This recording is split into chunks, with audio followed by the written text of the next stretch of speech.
Check 1, 2. Hey, guys, Henry Paul. Hey, Henry, sorry we were in the middle of commercial. We didn't mean to put you on hold, brother. How you doing? I'm all right over here, just trying to get it done. How about you guys? We're doing wonderful, man. Let me give you a proper introduction, because we just pulled out a commercial. We want to welcome to the 99% Radio Network Henry Paul, the co-founder and original member of the Outlaws band, Southern rock band, who for 5 decades has been giving America the most amazing music to live by. So welcome to the show, brother. Thanks a lot, guys. Everybody good there? We are all good. We're happy to have you on. And, I've been following you since I was a child. I grew up in New York, and Southern rock really wasn't a big thing in New York, but a lot of us did follow Skynyrd, you guys, the Allman Brothers. And now, 5 decades later, you guys are still producing great music. And that's something, that's what I call legendary and iconic, because you're not going to see music today last 5 decades like what you produced. Well, we the band today plays. I think that there's only really one way that when we first got started and got out there, you had to play an aggressive sort of take on the music. First of all, the music was aggressive by nature anyhow, and by the time you got done, fighting for your life on stage, trying to get people to to give you a thumbs up in your performance, I mean, you would just about kill to go out there and play your show. And of course, you were always trying to, outdo the headliner, and just that's the way it was.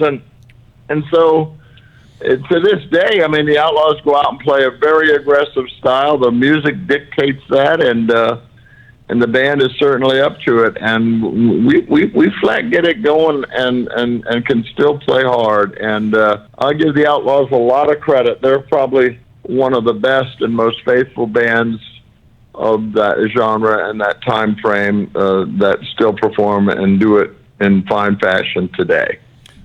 I was amazed, Henry, by the number of people today, both our connections, for example, with the High Seas Rally, and just here in DFW, how many folks sent me messages going, wow, the influence that you had on them as young guitar players, putting a band together, all that kind of stuff. I was really surprised at that feedback. But are you self-aware of the influence that you've had on over 5 decades on so many people that are out there performing today?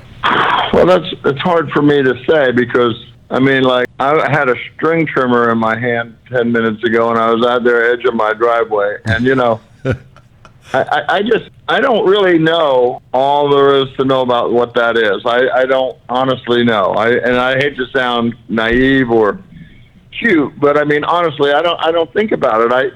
People have told me, and I do believe that my life's goal, early on, to kind of popularize country music through popular music is still something today that I hold close to my heart. But the bands that came before me, and I'm thinking of like the Byrds, the Buffalo Springfield, and a little bit later the Eagles and Poco, and gosh, the list is long. The Outlaws had their own version, or their own, and I would say a more aggressive musical personality in that genre. And Hughie and I and Billy, we were acutely aware of Stephen Stills and his, Super Session records, just everything that those people did, we sort of used as a roadmap for ourselves. And when we got kind of lumped in with Skynyrd and the Allmans and Charlie Daniels and Marshall Tucker, those 5 bands with the Outlaws sort of were the core of Southern rock. And of course, we were the last band on the boat or on the train as it left the station. And so we were very lucky to get there in time to be a part of that high water mark of the popularity of that genre of music. And we just, if we were influential on other people, younger people or people coming along, it wasn't by design, it was just by luck or by, circumstance, because we were busy trying to write good songs and play a great show, and and that was what we still to this day focus on, and words like legendary or iconic, yeah, okay, sure. I mean, but surviving all this time, losing all my friends,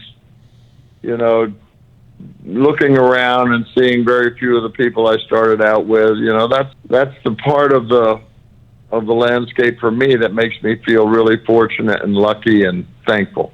So, Henry, this was a comment, one of the comments I want to read to you because it's not all that long. It's actually Roy Davis. He sent this to me this morning. Who, I don't know if you were listening. He had an interaction with our friend Howard Scott earlier, but he said, "I've seen the Outlaws 3 times. My favorite album is Hurry Sundown, and my favorite Outlaw songs is Water Hole off the first album." He says, "Henry, Hughie, and Billy were all underrated guitarists," and he put underrated in caps. "Such a great band." He said, and he follows you guys. "I'm starting to see reaction videos to Green Grass and High Tides on YouTube. The younger generation, 50 years removed from the beginning, is just now getting what a great Southern rock band these guys are. One of my all-time favorite bands." I thought that was just really, cool. And he's a guy that knows music. He collects the classics from the rock era. And I thought that was not the only one. I got a number of others from other folks that listen to our show just commenting about the influence that you had.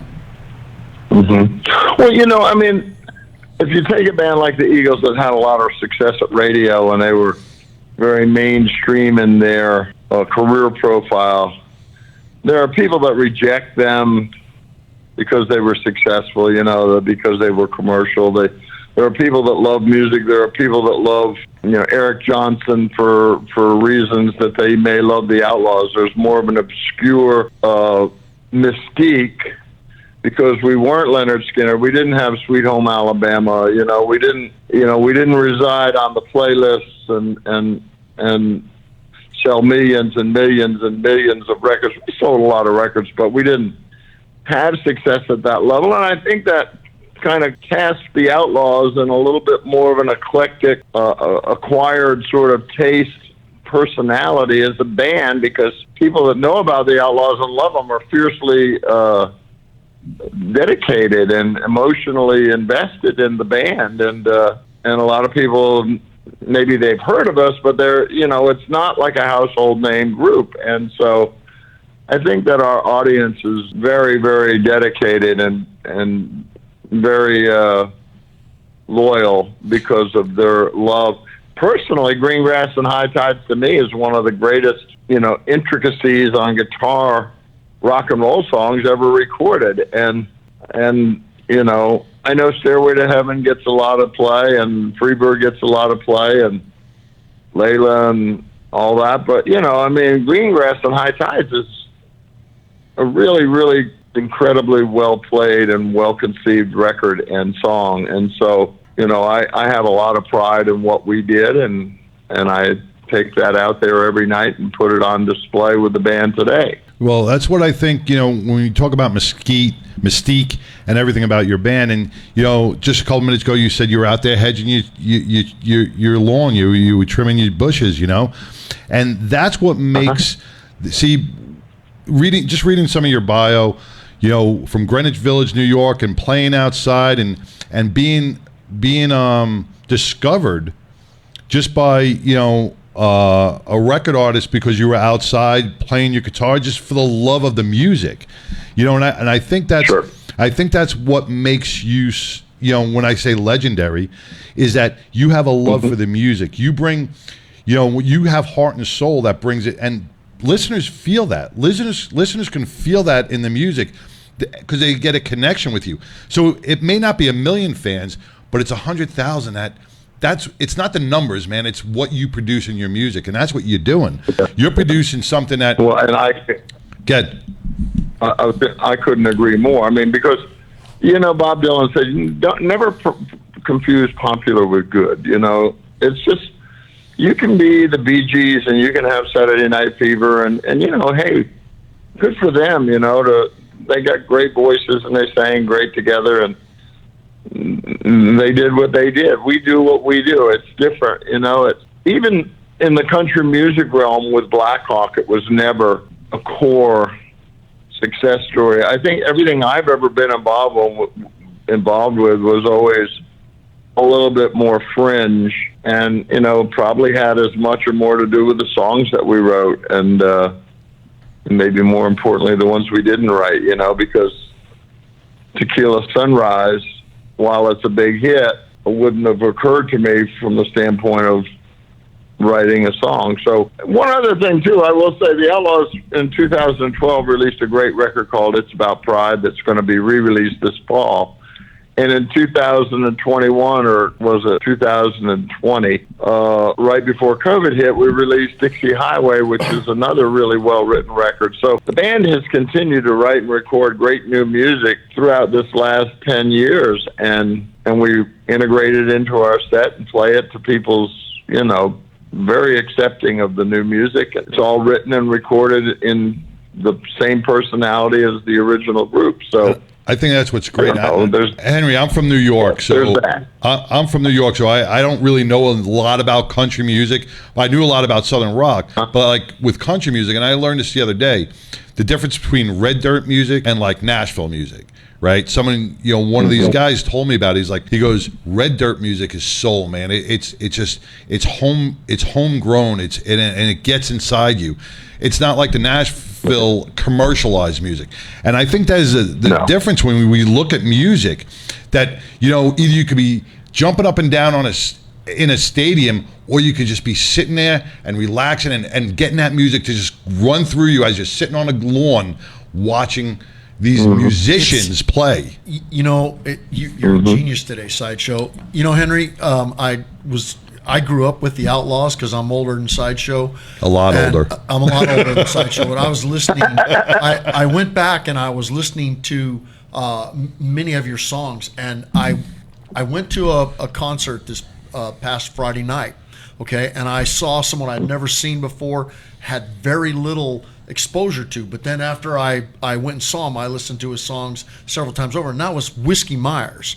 And you mentioned Red Dirt songs. Yeah. And I was struck musically by the same kind of they were. This could be, you know, it's so similar. It goes through you. It enters you, and it makes you feel. It gives you a different feeling than just. It's not produced necessarily for radio. Okay, it's produced to get to your heart. Yes, there's a difference. It's not designed to sell a whole bunch, because the song has some like his songs and some of the Outlaw songs. They have some subject matter that hits very hard. Yeah, you know, it's not about going to the discotheque and you know, wearing your John Travoltas or something. It's a little. It's got meaning to it. It's got a lot of meaning to it. Yeah. So yeah. Henry, you know, it's like even going back to the 60s, you know, when you would listen to Freewheelin' by Bob Dylan. I mean, that was not a dance record, you know. It was a guy writing, you know, things of importance lyrically, and the snarl and the sneer and the attitude of his voice. You know, people say Bob Dylan can't sing. Well, that's a crock of bull. He could sing great. You know, he sang. If you want to hear a good singer, then go buy a Perry Como record, for God's sake. You know, like what does it take? You know, I'm just thinking of Bob Seger and Don Henley and Stephen Stills, and gosh dang it, you know, people with something to say and a unique way of saying it and something new. And, you know, there's plenty of people out there, I think, today writing and recording good music. It's just, you know, the avenue and the opportunity for them to be seen or heard is certainly shrank. But and it's what they're out there. And all people don't love music the same. There are people that love it more than others. For some people, you know, the top 40 radio bull hockey, you know, it'll do fine for them. But there's people that love music. They go out and they find it, and they're passionate about it. They're committed to it, and they go and they turn people on to it. And you know, that's a game that we played growing up. Yeah, but it's what you want out of your music too. It's what you want to put out of your music and not somebody else. And that's, you guys have always stayed true, and that's a wonderful thing. I do want to switch gears just a little bit. I do want to say that Gary Michaels is blowing up our feed right here, and because he wanted us to say hello to you, and he was telling us all about you prior to you coming on the show. He's going to be on the High Seas Rally with us. I'd like to get a nice photo with all of us doing a shot or something at the bar on the High Seas Rally, this upcoming thing. But let's talk about the High Seas Rally and what it means to you guys. Is this your first year playing on it? Yes, it will be. It'll be our first time out on that boat. Now, have you guys did cruise lines before, or is this going to be the first one? No, I've done Simple Man cruises. I've done, the Rock Legends cruises over and over, but I've never done this one. This is a first for us. Because you have a lot of fans that are going to be on this High Seas Rally, a lot of Southern rock fans, a lot of biker, veteran, and first responder communities that are all 100% committed to this music. They grew up with this music. So we're going to be looking at a venue that's going to be just a one big, amazing concert venue. How do you guys feel about it? I mean, are you guys excited about this, or like what are you prepping for? The opportunity to go out there and kick ass, to shake people up and wake them up and say, wow, I didn't know you guys were still around. And, our goal is to be the best band on the boat. I mean, that's how we look at it. We go out and play hard every night, and we want everybody to love us because, we're committed to what we're doing. And, we're going to go after them and enjoy it. I enjoy being around the fans, hanging around on the boat, walking the halls, posing for pictures, the buffet, all of it. I mean, it's fun to me. I enjoy it. Let me ask you about that. So I was reading a thing the other day where Dolly Parton was doing this an album which was a remix of a lot of famous songs, and she wanted to sing I Can't Get No Satisfaction with Mick Jagger, and she asked him to sing, and he turned it down because he said, I've sang that song so many times since 1965 or 66. He said, I don't want to do it again, even with Dolly Parton. So how, you're going to have a receptive audience there on the boat, but how do you go after 50 years and get up on stage and energize yourself to knock a home run and really get the audience engaged and bring it? Because me and Sideshow know we've been at some concerts with some well-known bands, and they were the biggest dud. They came up, they just wanted to collect their check and go home. The concert sucked, and we play hard. We play hard every night, and we're out for blood every time we take the stage. We have a great deal of pride in our ability, and we have a great deal of commitment to our cause. We're 100% invested in our fans, and we are as serious as a train wreck about, putting the best show we can on. Listen, if you're lucky enough to have Freeborn Man, if you're lucky enough to have Hurry Sundown or Green Grass and High Tides in your bag of tricks, good for you, because there aren't that many of them to go around, and we have them, and we love them, and we use them, and we're thrilled to play them because they're a hallmark of our musical career, of our lives, and that's who we are and what we've done and what we're still doing. And so we take a 180-degree opposite view of that. We're excited about singing those songs every night, and we get up there and we invest 100% of ourselves in it. And I'm just telling you right now, if you haven't seen the Outlaws in a while, they're really, really playing at a high level, and it's a wonderful musical experience to this day. And that's what it's all about, man. 5 decades of fun, just enjoying yourself, providing some great music to fans, and that's what keeps you alive. That's what keeps you motivated and moving. And I tell you, it's got to be exhilarating. I couldn't imagine how exhilarating it is to just get up on stage and just hear those cheers, those, and to absorb that has gotta just put you on the ultimate high and go, man, I'm gonna knock it out of the park for this crowd, and that's probably what really motivates you. Absolutely. And it can be a large audience, it can be a small one. That really doesn't change anything. We play the same way for every circumstance that we're presented with. The band plays hard. every night. Those guys in the band are just incredibly gifted players, great singers, the harmony vocals, the acoustic set that we do in the middle of the show. It's all really, really good. Yeah, we are so looking forward to it. It's going to be, and I'll tell you, you got a great lineup on this cruise between the Outlaws, Lita Ford, and everybody else, Black Smoke Sinners and Steel Rod. The musical venue on this this cruise is top notch. You still have time to book. October 28th through November 4th. George Thorogood will be in Key West playing, and it's going to be, you cannot miss this cruise. This is something that you're going to be sorry if you missed it, because you have all these wonderful talents out at sea.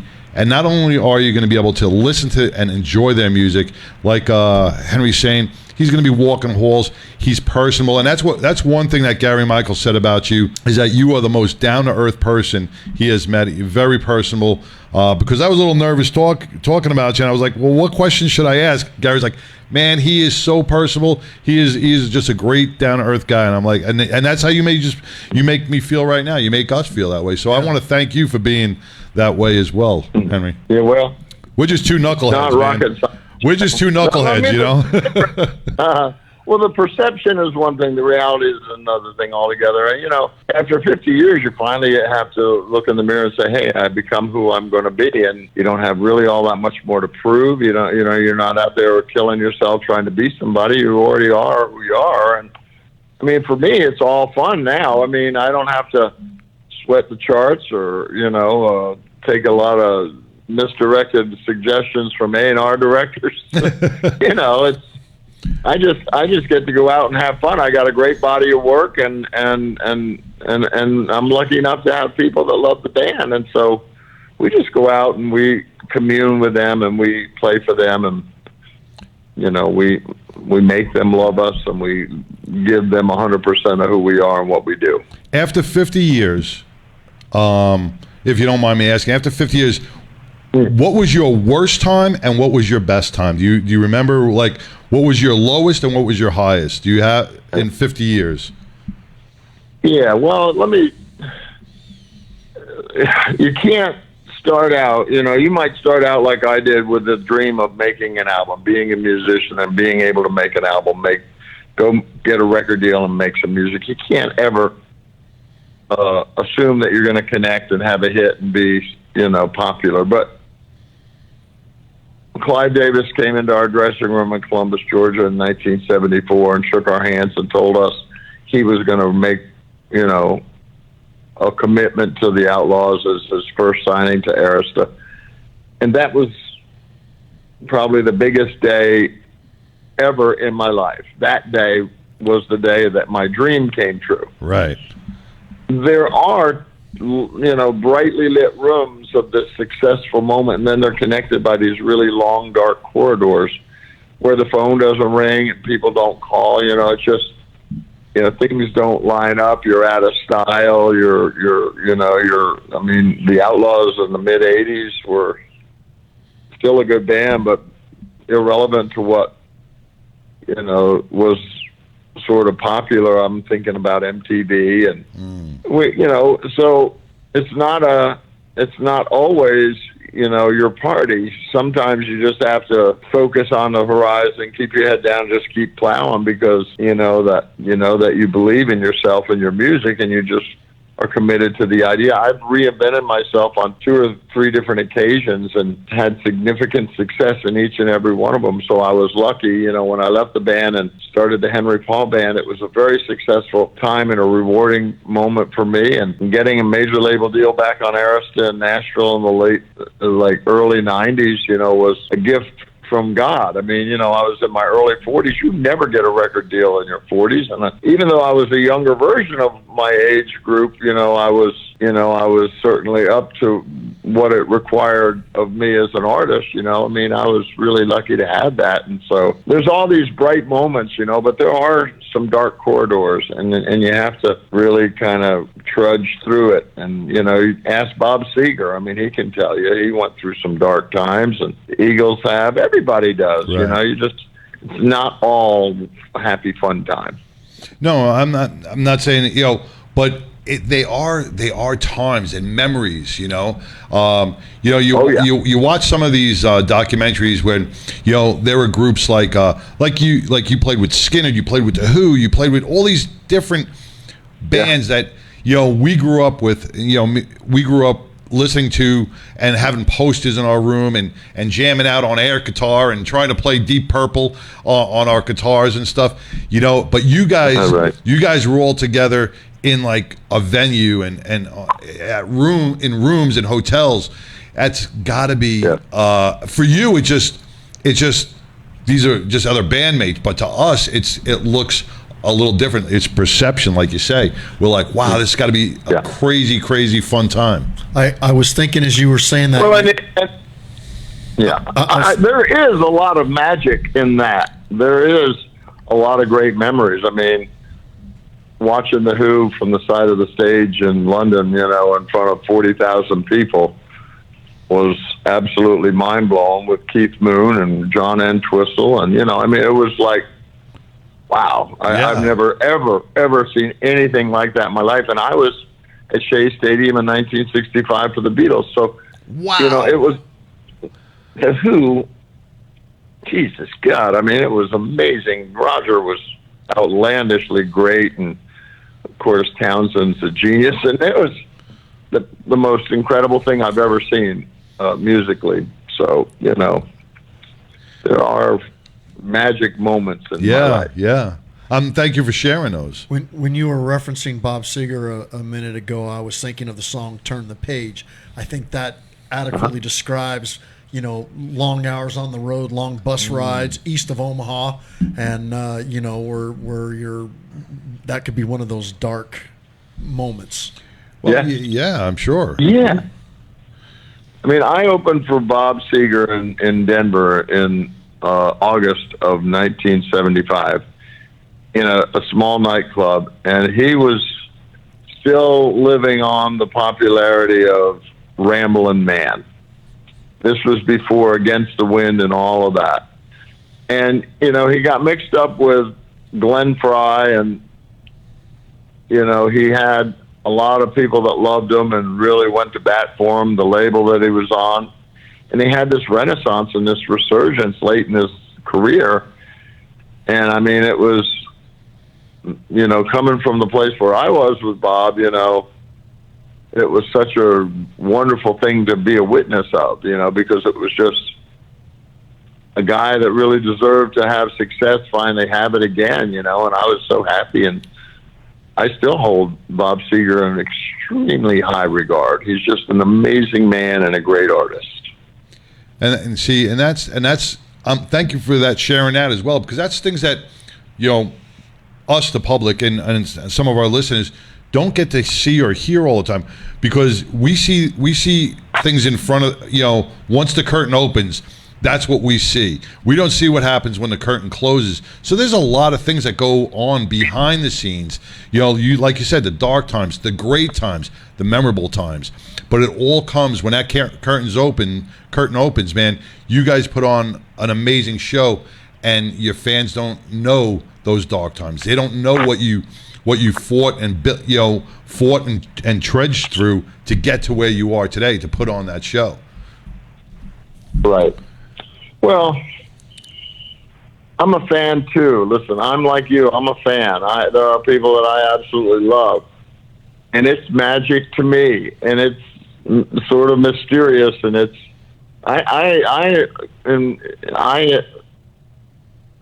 there's a lot of what you internalize as a fan that I do too, and I get that, and I don't ever discount my interactions with Ronnie Van Zant, on a tour bus, drinking and clowning around and having a good time. And those are great memories to me. And in the Marshall Tucker Band, and I've got funny stories, and I kind of remember everything in finite detail. And I'm in the middle of an autobiography right now that should be done by the end of the year. And it's really well written, and it's really accurate, and it's really truthful, and it's very colorful from the standpoint of explanation. And it's not dark and tell all bull crap like that. It's just, the fun of being a part of the Southern rock community at a time when it was at its heyday. It was exciting. And that's it, man. You ever see that? You've ever watched that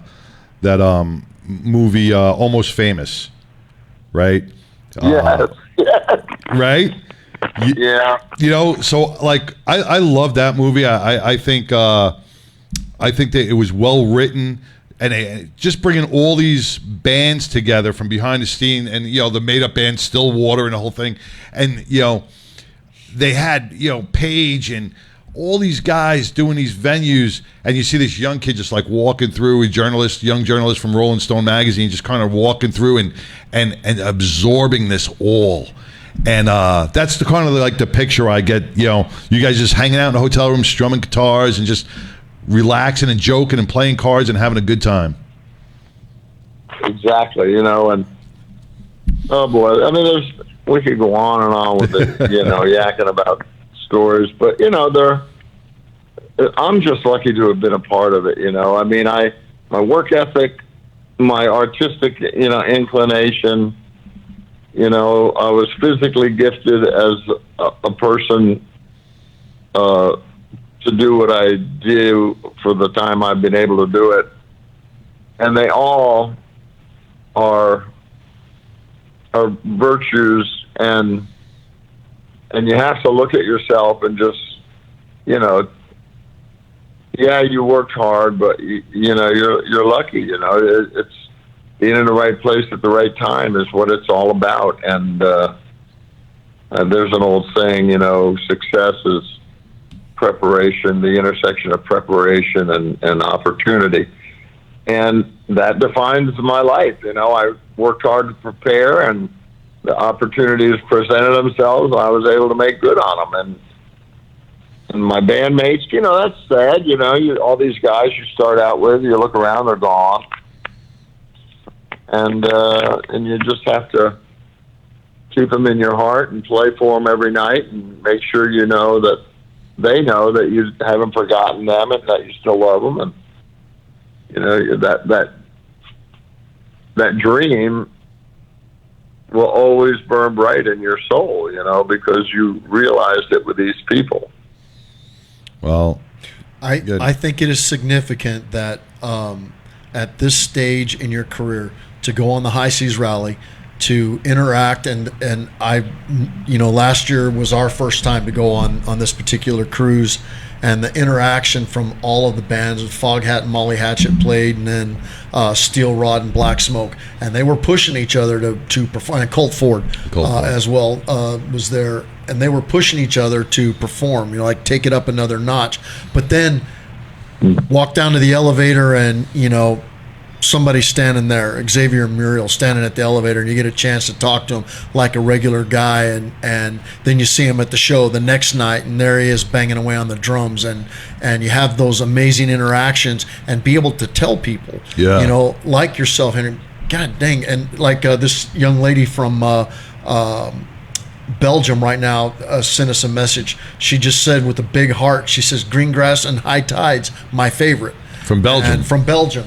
And, so to be able to be on a cruise with all these people that grew up with or love your music, and to hear it direct, from them in an informal setting like that, I think that's wonderful. I mean, that's a really great. It's going to be a great cruise, man. It's going to be a memorable time for everybody. Can't wait to meet you in person. Absolutely. And share a couple of cocktails with you, and just enjoy conversation, and just enjoy some nice conversation. I'm bringing a fan with me who grew up with my brother-in-law Tom, so he is looking forward to meeting you. So I am going to have to deduce you. It's going to be kind of hard to converse with him though when you're quacking like a duck with Gary Michaels. Yeah, so how are you going to talk to him then? I'm going to quack. He'll understand. He'll understand the quackers. That's so funny. But well, guys, have a good day and a dang good time leading up. This fall, and I'm excited about the cruise. And it's excited is the word gets used a lot, but I mean, there's some great ports of call. We're going to be out there for a freaking week. I mean, by the time we get home from this, we'll be close personal friends, and I mean, everybody will have plenty to write home about, because it's going to be a really wonderful time. I guarantee you that. I can guarantee that too, and I can guarantee we'll have 12 edging your lawn and trimming your bushes, and we'll sit back in your backyard and have some cold drinks. Well, man, I'm going to get off and let you guys get on with it. Thanks for yakking with me, and I look forward to meeting you guys, and we'll just have a time of it. And yes, we will have some cocktails. All right, sounds good. Thank you so very much, Henry. We appreciate your time. All right, man. Talk to you guys later. Take care, man. Henry Paul from the Outlaws, man. 5 decades of amazing music, just so down to earth. Going to be on the High Seas Rally this year.